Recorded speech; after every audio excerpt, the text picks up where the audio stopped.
So when we went to Fingal Head, we went over to this side first, and this guy gave me permission to take his picture. There's like a huge crevice in it, in the columnar basalt.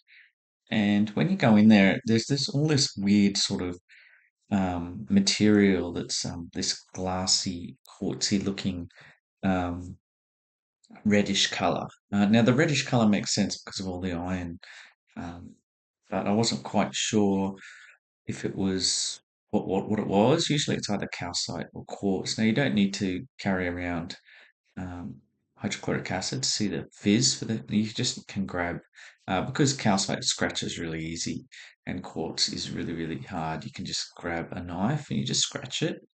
So I'm pushing really hard down here and nothing's happening. You can see I didn't scratch it, so it's definitely not calcite. So it must be some quartz material. Um, and so for the very same reason, I struggle to take. I struggle with biology and earth sciences, real sciences, because they're so language based, and science can't be language based. It has to be a three-dimensional Posneg attraction, mathematical um, sort of system of thinking.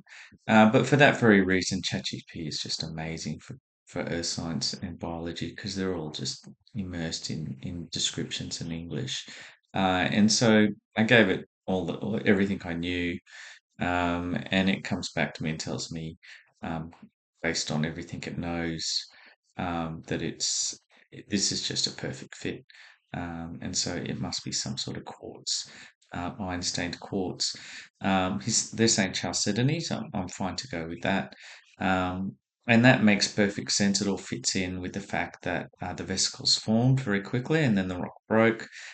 Maybe floodwaters died down, and then some hydrothermal fluid went through it. And so that's brilliant. All right.